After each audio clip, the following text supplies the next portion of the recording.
Hello everyone and welcome to the round glass review for the TT Artisan 100mm f2.8 overcorrected spherical aberration, Bubble Bokeh lens. TT Artisan released this lens in 2023 and as of mid-2024 it is still available new on all the standard sources. Typical lens uses for a 100mm lens include portraits and, as a general statement that doesn't really apply to this lens by the way, product photography. This lens, the latter use, is going to be highly limited, probably impractical most of the time, due to the overall image softness that this lens creates and what is, for tabletop small object product photography, a relatively trash close focus point. The focus point for bust shots for portraits, however, is pretty darn close to ideal for this focal length. For your bottom line up front, this lens is a portrait specialist first and foremost. The blurry light point character can be an interesting portrait tool when used in certain ways, and the general softness this lens delivers wide open can be a good way to mask some minor blemishes on portrait subjects. This lens can also isolate subjects in an okay manner, though the background character and the absolute bedlam of blurry point bubbles that arise when there are lots of things behind a subject will undercut the isolation look, so this lens may not be an ideal lens for environmental portraits, and it will likely be best used, as a rule of thumb, in controlled studio settings. As a note, you will notice there are very few, if probably actually no, controlled studio setting photos in this video, and that's because, well, I don't have a controlled studio setting. Your focal length and AOV are 100mm and 24 degrees on full frame, 150mm and 16.4 degrees on APS-C, and, hey, 78mm and approximately 31 degrees on GFX. What? Don't worry, we're going to get to that all throughout this video. The aperture range is 2.8 through 22, element and group count are 3 and 3, design type is triplet, filter size is 49mm, the closest focus point is 0.9 meters, which in the US is 2.9167 negative 17 parsecs. The drive type is manual focus only, the native mounts are M42 and Leica M, the dimensions are 80mm by 58mm, and the weight is going to vary by the two different mounts, but it's approximately 307 grams. All right, let's get into the tips, guys.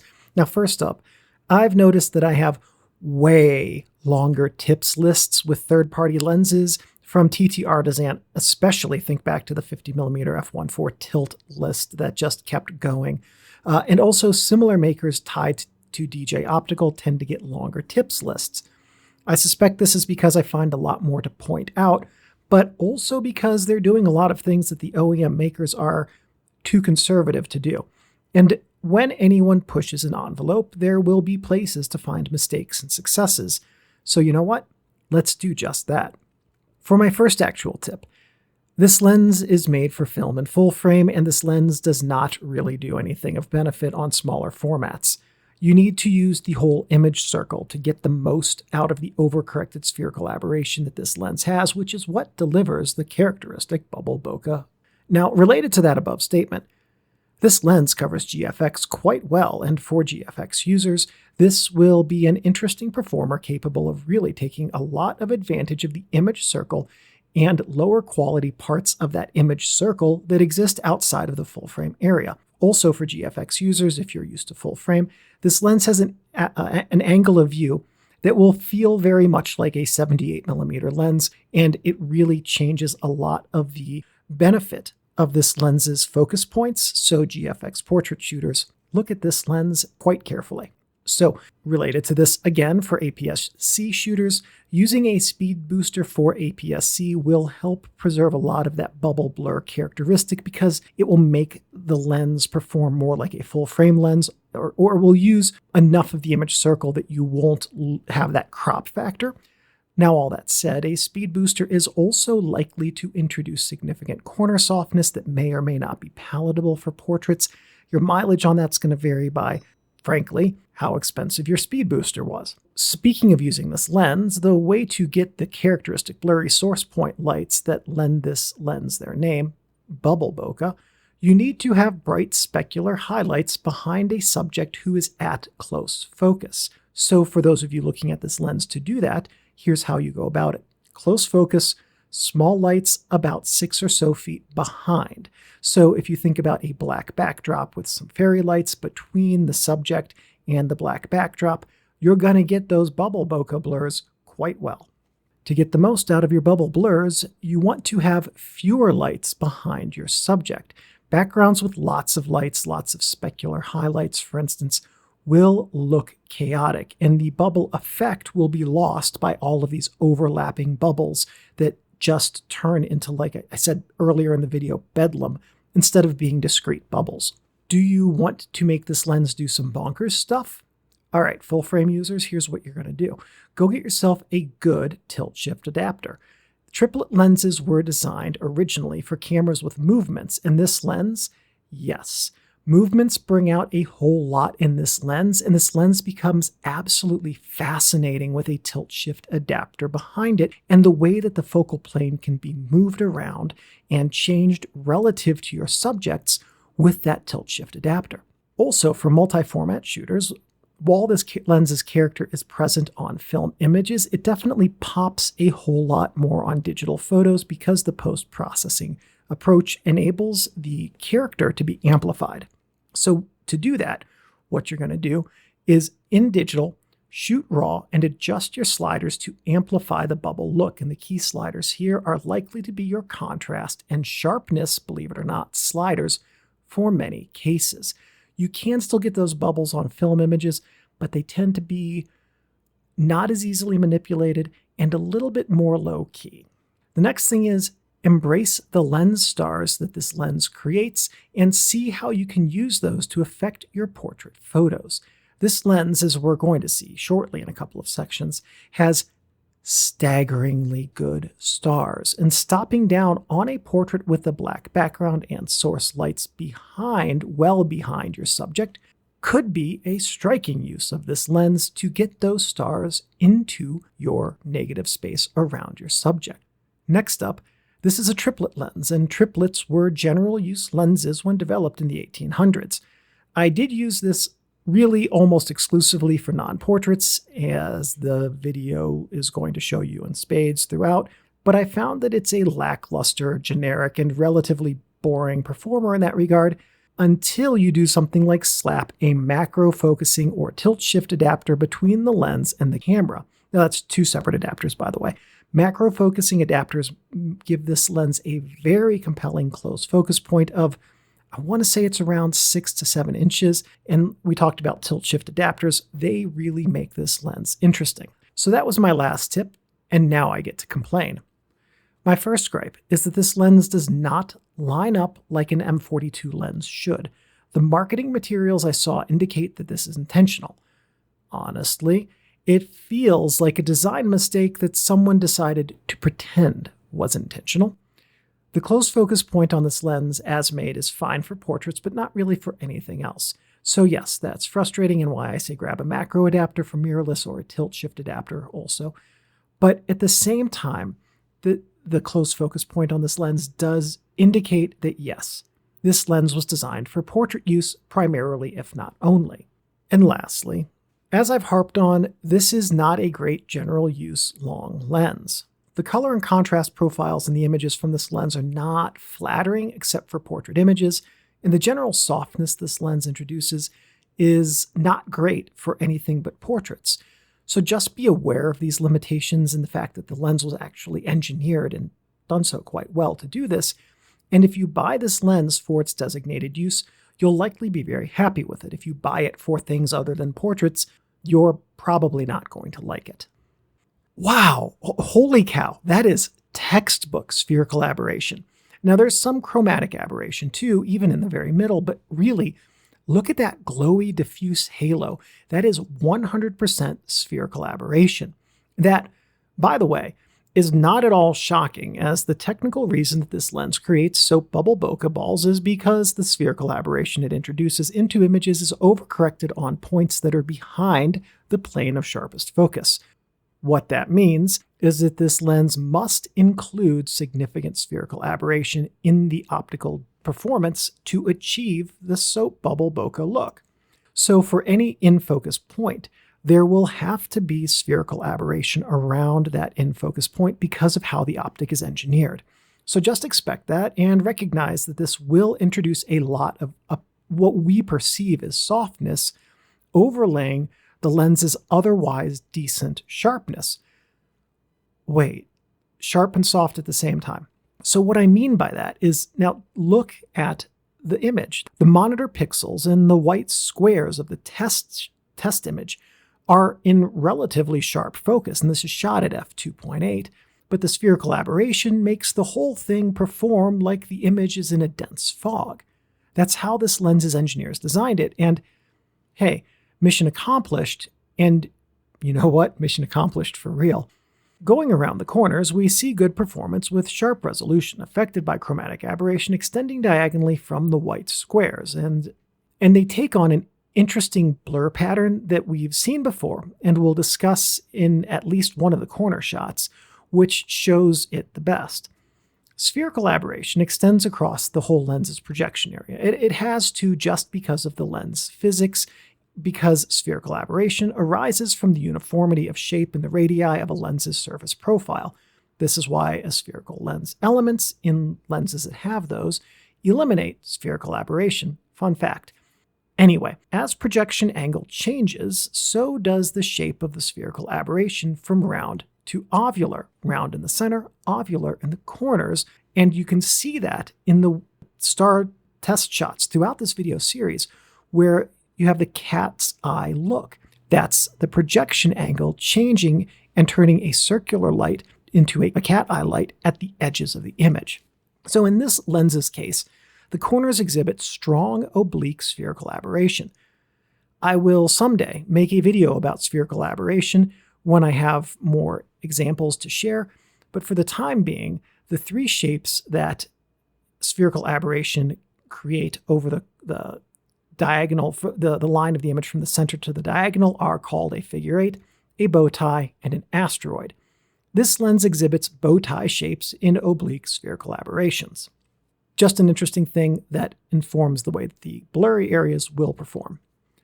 Lastly, let's take a look at this dots test chart as I focus the lens, and you can see how the blurry points behave when they are in front of or behind the plane of sharpest focus. What's remarkable to me is that, honestly, I expected that this lens would have all kinds of optical flaws, but it doesn't. We see no coma, no astigmatism of note, no field curvature.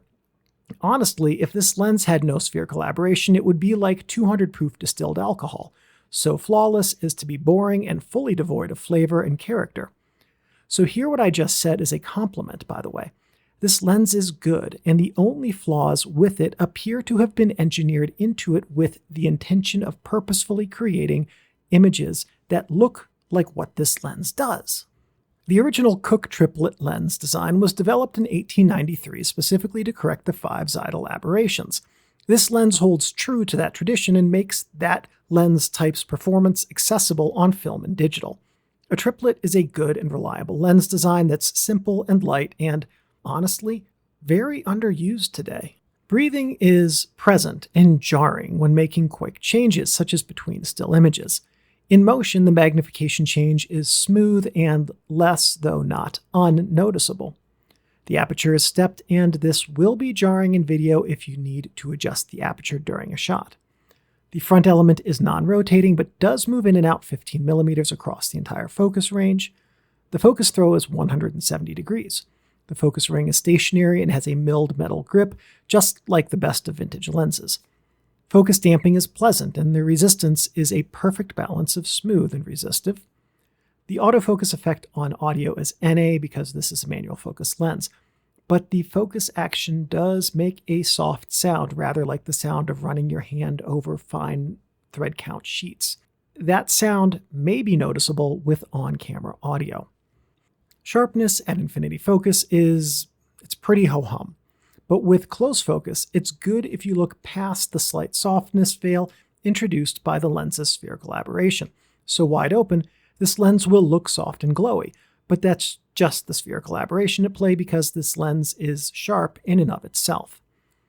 Build quality is good, but far from perfect.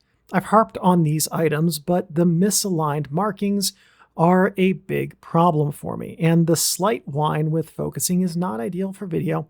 I'd also have liked this lens to be a preset lens, but it's not a detraction to say it's not, it just would have been nice if it were. Contrast is a weakness when the lens is wide open because of the spherical aberration. However, stopped down, this lens has good contrast. That said, raw files from this lens are readily editable and will yield good contrast with some relatively minor corrections.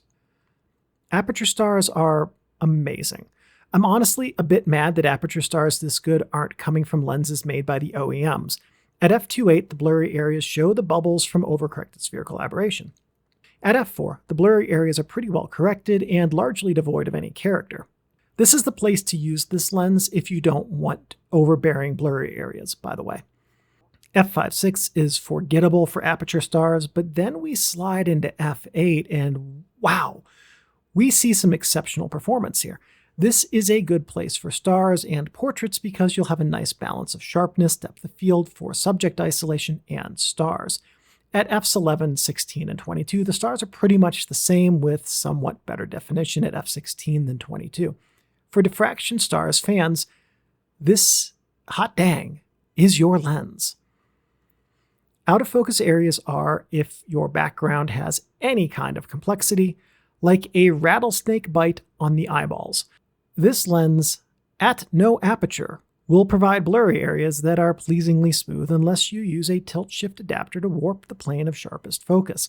That is the way to have soft and pleasing blurry areas with this lens. Distortion is non-existent, and what looks like distortion in these sample photos is actually just some warping of the graph paper on my bathroom door. Light loss is present across the full-frame samples, across the apertures, but in rapidly declining levels that become just slightly dark corners. And next I'm going to show you what light loss looks like on GFX with this lens. And what you can see is that as we go across the apertures, performs relatively like the full-frame lenses, and the red lines here, the red corners, those indicate the full-frame image area versus GFX, by the way. It's not really until f11 that the light loss, well, at f11 and f16, where the light loss becomes perhaps a little bit distracting because you can start to see a very, very minor amount of the vignetting from the hard edges of the image's circle. What this indicates is that this lens will cover more than GFX. I couldn't tell you exactly how much more, but a little bit. And if you are a GFX shooter and you are a-okay with cropping like 4% of your image on each side, maybe less, maybe 2, you can really use this lens to get more, to get a larger image circle onto your images for portraits and to have it perform more like a 75 to 80 millimeter lens in full frame terms. Flare occurs in a few different ways, as a general loss of contrast in areas of the image, a bright flare halo, or in one case with the sun just at the edge of the frame, a flare spike. The last case occurred with the lens hood on, by the way. So yes, get a lens hood and you can avoid much, but not all, of this lens's propensity to flare. Ghosting occurred for me once under tough testing at f22, and honestly, I don't think that I hate it. Balance with film cameras is front heavy, but not to the point that this lens is uncomfortable to use or carry. It's not a heavy lens. Now that said, the story is different on mirrorless, as any adapter that you're going to have, M42 or like M to mirrorless, will add weight. I like this best on mirrorless with a tilt-shift adapter, as the tilt-shift adapter I have is very heavy, and that places the overall center of gravity nearer the camera because that's a very heavy adapter. The TT Artisan 100mm f2.8 Bubble Bokeh lens out of the box is largely a one-trick pony. What it does is create a specific type of background look with softish portraits that don't actually meet the aesthetic of soft focus lenses. It can also be used to create that specific background look with other subjects, but portraits are where this lens is really intended to be used. But here's the thing about a one-trick pony. It's important to teach it new tricks. Here are some that I think could work well for you. Use a black background in a dark room and hang fairy lights behind a portrait subject. Then shoot at different apertures and see how the stars versus bubbles look for your portraits. 2. Grab a tilt-shift adapter and go to town on combining movements with this lens's image character. It's a delightful lens for that. And 3. Use a macro adapter or speedbooster adapter to alter the focus point and nature of your images, and you may be quite pleased by the results that this lens delivers. Triplet lenses are one of the oldest optical formulae, and they led to many fascinating lenses over the years. The Speedic, Ernostar, and Sonar all have DNA that goes back to the original triplet design. Using a lens like this is using a lens that has deep roots in the traditions of photography. Now that, for me, is a fantastic aspect of this lens because it helps revive the look and feel of images that the photographers of the early 1900s would have created. Embrace that from this lens and work creatively within both its limitations and capabilities, and the TT Artisan 100mm f2.8 Bubble Bokeh can be a tool to create unique and captivating images. Hey, and if you enjoyed this video, check out this other one you'll probably really like too.